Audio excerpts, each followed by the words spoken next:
এখন তো ওই যে মাইন্ড হচ্ছে টিল্টিং, যখন মাহিরের কাছে যায় তখন মাহিরের, যখন জুবায়েদের কাছে যায় তখন জুবায়েদের। মাহিরকে সে বলছে যে জুবায়েদকে না সরাতে পারলে আমি আসলে তোমার থাকতে পারবো না।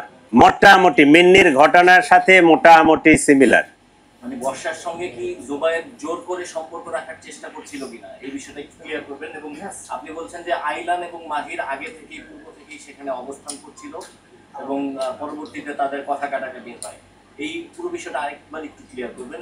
চাকু দিয়ে কে পোস্টটা দিয়েছে এটা একটু বলবেন। এই হ্যাঁ, মাহির আমরা যেটা তদন্তে পাইছি, মাহির কোনো এক সময় ওই বাসায় ওখানে ভাড়া থাকতো। তো আগে থেকে ওই মেয়েটার সাথে পরিচয় দীর্ঘদিনের, কিন্তু প্রেমের সম্পর্কটা অনুমান 1.5 বছর ধরে। আগে তো ছোট ছিল, ওই একজন আরেকজনকে চিনতো জানতো প্রতিবেশী। প্রেমের সম্পর্কটা 1.5 বছর ধরে। জুবায়েদ 1 বছর ধরে মেয়েটাকে পড়াচ্ছে, সে জগন্নাথ বিশ্ববিদ্যালয়ের ছাত্র। মেয়েটা এর প্রতিও দুর্বল হয়ে যায় জুবায়েদের প্রতি। এই এখন তো ওই যে মাইন্ড হচ্ছে টিল্টিং, যখন মাহিরের কাছে যায় তখন মাহিরের, যখন জুবায়েদের কাছে যায় তখন জুবায়েদের। ঠিক আছে, তো মাহিরকে সে বলছে যে জুবায়েদকে না সরাতে পারলে আমি আসলে তোমার থাকতে পারবো না। এই কথা থেকেই তারা জুবায়েদকে সরাই দেওয়ার পরিকল্পনা করে। আর পোস্টটা মারছে মাহির, তাই না? পোস্ট যেটা মারছে এটা মাহির, একটাই পোস্ট মারছে। এবং এই চাকুটা আইলান এবং মাহির দুইজনে মিলেই কিনছে, দুইজনেই ওখানে ছিল। সম্ভবত 2টা চাকু ছিল, দুইজনের কাছে 2টা চাকু ছিল।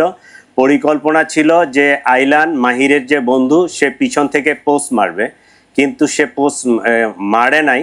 ওই মাহিরেই নিজেই তার চাকুটা বাহির করে ওই সে গলা বাম সাইডে না ডান সাইডে, ডান সাইডে এই জায়গাটাই পোস্ট মারছে একটাই। আচ্ছা, একজন একজন করে প্রশ্ন না করলে আমরা বুঝবো না। আমরা প্রশ্নগুলো আমরা ধারাবাহিকভাবে নেই, আর হলো রিপিট করবেন, ক্লিয়ার করে দিব, আপনাদের কোনো কনফিউশন রাখবো না। ঠিক কথা হচ্ছে যে মাহিরের মা তাকে হস্তান্তর করেছে, যদিও এটা নিয়ে লালবাগ ডিভিশন বা বংশাল থানা অনেক লোক তৈরি করেছে, আমরা রিপোর্টার বিপদে ছিলাম, যাই হোক ওটা নিয়ে কথা নাই। কিন্তু মাহিরের মা আসলে তাকে হস্তান্তর করেছে নাকি পুলিশ অভিযান চালিয়ে তাকে গ্রেফতার করেছে? আচ্ছা, ওই আমরা আসামি গ্রেফতারের ক্ষেত্রে অনেক ধরনের টেকনিক অ্যাপ্লাই করি, ঠিক আছে?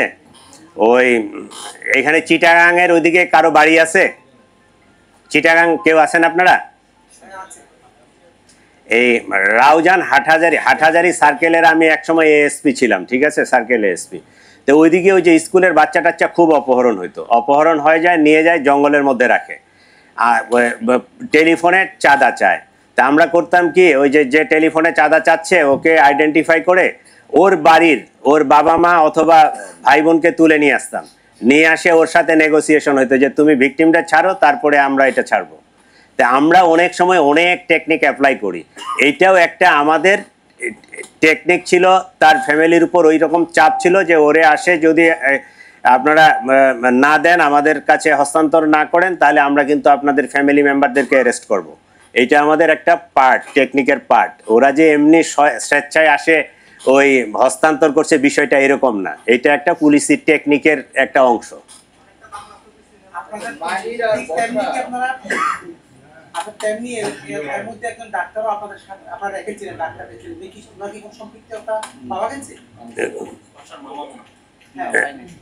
না না, পাই নাই, পাওয়া যায়নি।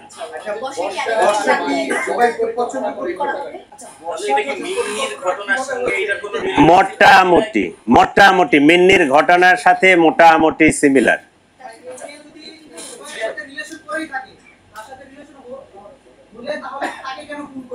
এইটার জবাব তো আসলে আমি দিতে পারবো না, জবাবটা সেই দিতে পারবে। তা আমরা যেটা পাইছি সেটা হচ্ছে যে আসলে কম বয়স্ক তো, 18 বছর, সে মনে হয় ওই ডিসিশন নিতে পারতেছিল না।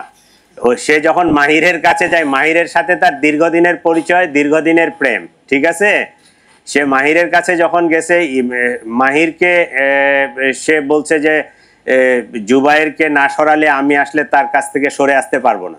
আমরা ধরে নিব যে হত্যার উদ্দেশ্যেই দিছে। ও যদি আঘাত করার জন্য হয়তো তাহলে পায়ে হাতে অন্য কোনো জায়গায়ও দিতে পারতো, একটা ভয় দেখাইতে পারতো। যেহেতু গলায় পোস্টটা দিছে, এখানে কাটছে, সেটা আমরা ধরে নিব যে সে হত্যার উদ্দেশ্যে দিছে।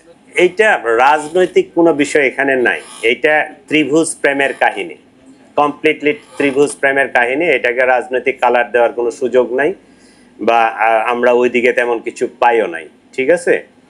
আর এই জিনিসটা ডিসক্লোজ হয়েছে সম্ভবত, মেয়েটা চালু দুই দিকেই সে সম্পর্ক বজায় রাখছে। একটা পর্যায়ে মাহির বোধহয় এটা টের পাইছে, ও যখন চার্জ করছে এটা কবে নাগাদ, 26শে সেপ্টেম্বরের পরে তাদের মধ্যে পরিকল্পনা আসে যে তাকে আমরা ওই সরাই দিবে। এইটা আমরা এটা মেনেই নিছি, কারণ কোনো একটা ঘটনা ঘটলে আপনারা আমাদের সমালোচনা করবেন, এটাই ভালো।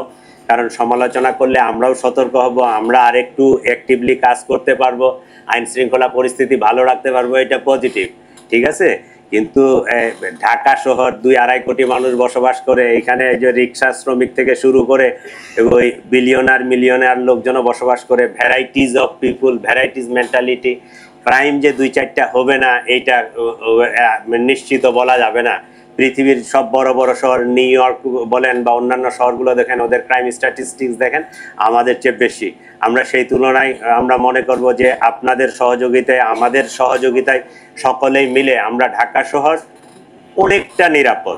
100% হয় আমি বলতে পারবো না যে একেবারে 100% ক্রাইম ফ্রি, এটা করাও সম্ভব না, বাট আমরা এইটা চেষ্টা করি যে সবসময় একটা সহনশীল মাত্রায় যেন থাকে, পাবলিকের মধ্যে যেন যে সেন্স অফ সিকিউরিটি এটা যেন থাকে, এইটাও আমরা চেষ্টা করি, এটা করে যাচ্ছে।